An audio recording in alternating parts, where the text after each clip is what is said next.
19 আগষ্ট বিশ্ব photography দিৱস সমগ্ৰ বিশ্বৰ লগতে মঙলবাৰে শিৱসাগৰতো উদযাপন কৰা হয় বিশ্ব ফটোগ্ৰাফী দিৱস। শিৱসাগৰ ফটোগ্ৰাফী এছ'চিয়েশ্যনৰ উদ্যোগত আৰু নিকন স্কুলৰ সহযোগত ONGCৰ সভাকক্ষত আয়োজিত ফটোগ্ৰাফী কৰ্মশালাৰ উদ্বোধন কৰে শিক্ষাবিদ সমাজকৰ্মী ব্ৰজেন বৰাই।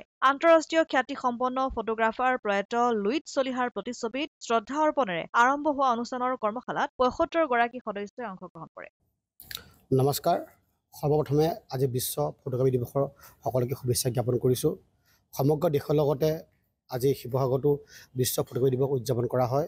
শিৱসাগৰ ফটোগ্ৰাফী ছ'চাইটিৰ উদ্যোগত আৰু নিকন স্কুলৰ সহযোগত ONGC যি সভাকক্ষ আছে তাত আজি আমি এক কৰ্মশালা অনুষ্ঠিত কৰিছিলোঁ আৰু ইয়াত প্ৰায় ৭৫জন সদস্য ইয়াত অংশগ্ৰহণ কৰিছিলে আৰু প্ৰথম কাৰ্যসূচী হিচাপে আন্তঃৰাষ্ট্ৰীয় খ্যাতিসম্পন্ন প্ৰয়াত লুইত চলিহাদেৱৰ প্ৰতিচ্ছবিত আমি শ্ৰদ্ধাঞ্জলি জ্ঞাপন কৰিছোঁ। আৰু ইয়াৰ পৰৱৰ্তী সময়ত যি আমাৰ এই মূল কাৰ্যসূচী আমাৰ শ্ৰদ্ধাৰ শিক্ষাবিদ তথা সমাজকৰ্মী ব্ৰজেন বৰাদেৱে আমাৰ এই যি কাৰ্যসূচী উদ্বোধন কৰে আৰু এক সুন্দৰ কাৰ্যসূচী এতিয়া ইতিমধ্যে হৈ গৈছে।